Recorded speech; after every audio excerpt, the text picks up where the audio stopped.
What's up, everyone? Deathclock1637 here, and I'm bringing you a guide to starting Season 14 and what should be basically every season after, with, maybe some minor adjustments. So, um, what we're going to do is go for some preseason information, just stuff that'll help you out before you start, what to do when the season starts, actually, just a few things there, and then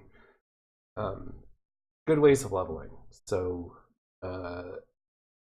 starting from the beginning, we have our pre-season start info, which is to basically save this week's challenge rift or the week's challenge rift and do it on the Friday because they don't expire until around Sunday. So that free cash will give you greatest head start during the season. So once the season pops, basically go into your game, make your new character,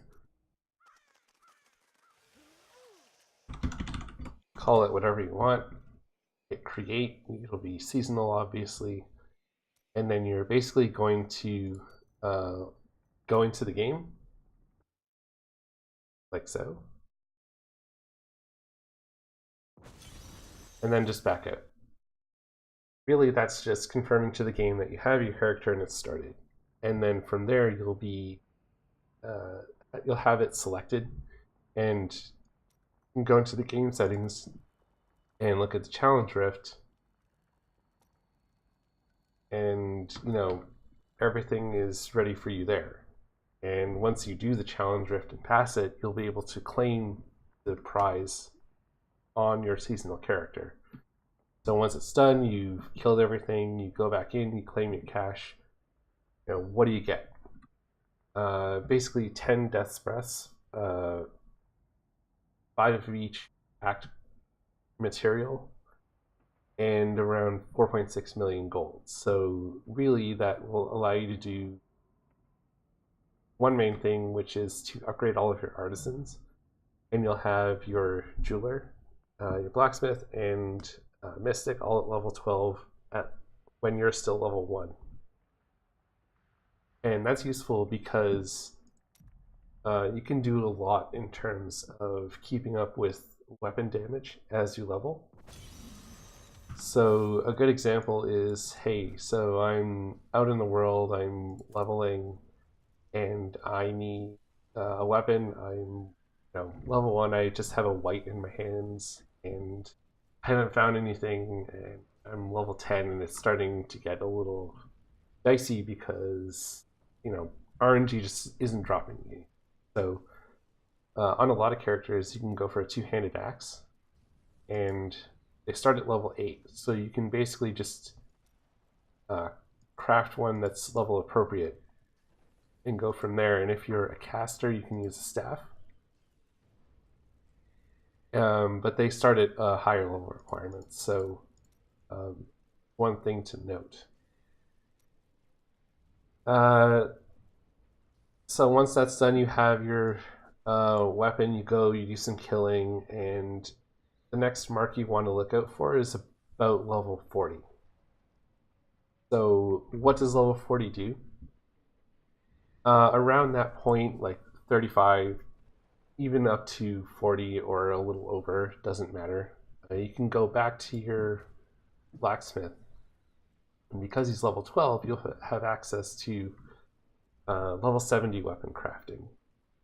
And that will look like basically anything labeled sovereign will be level 70. And the thing you want to look out for is a stat called reduce level requirement. And I crafted a few examples, and funny enough, one came out with 2 secondary stats that are like great, and I'll explain why in a second. So the main one is the level requirement reduced by 26, and you'll see at the bottom it says required level 44. So I can use this level 70 weapon on a level 44 character. great, amazing, right? So most classes outside of, like I said, casters can use two-handed axe, but others, a rare staff, all good.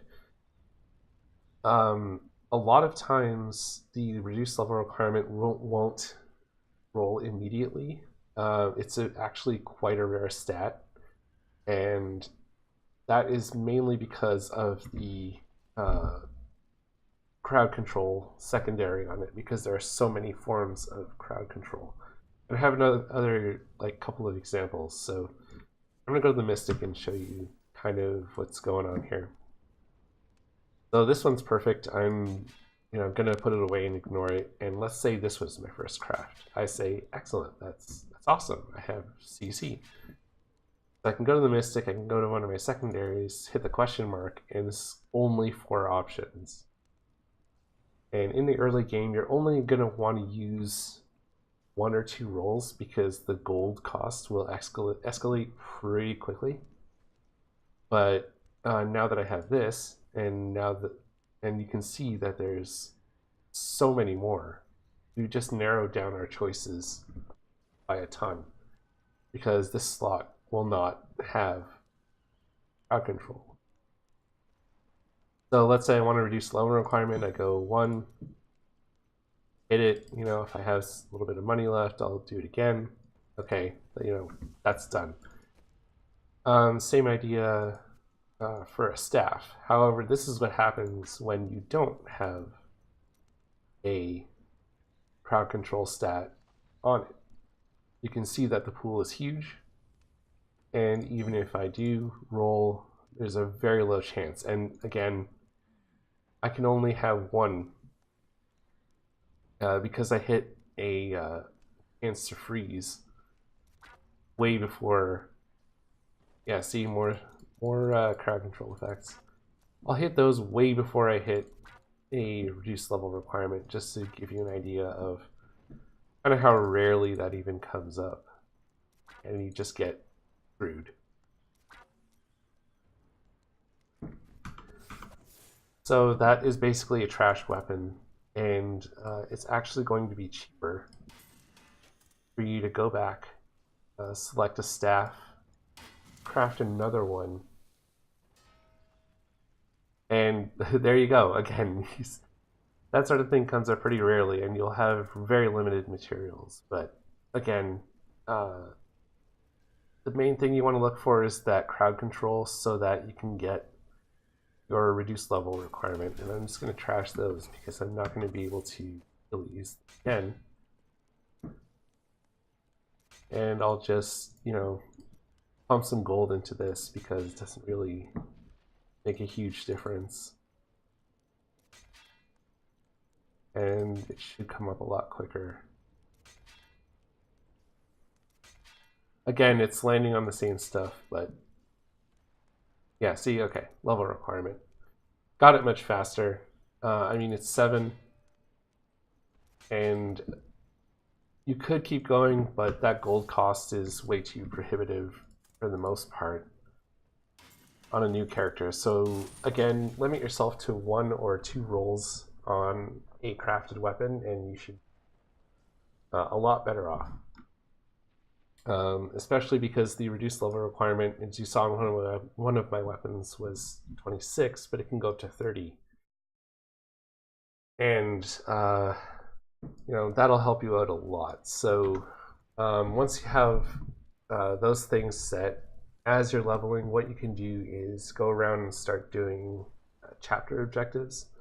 Popular thing to do is get level 1 complete before you're level 70, because a lot of those objectives don't really have a difficulty requirement. And once you're done that, you can get onto level 2, and you'll never finish level 2 before level 70, because one of the requirements is to basically pop level 70, and that's when you'll get your 2 set, at least the first Hadrix. So again, feel safe doing that, but the more detours you take when you're leveling up, the longer it's going to be. So I did it last season, I believe, and it took me. I still got it done on day one. It took me about 5 hours, and you can do it in less time. Um, Being a little more efficient than I was, like I said, not taking any detours, or you can do it in a group, which is the best way. But that's about it. For any specific build guides, I'm not going to really point you to those right now. There's a lot of them floating around, and I mean, I was using a hardcore monk for my example, but if you're new to the game, I wouldn't suggest it. Definitely play software first. But anyway, I hope that helped. I hope you got some useful information with that, and I will see you in season 14. Bye.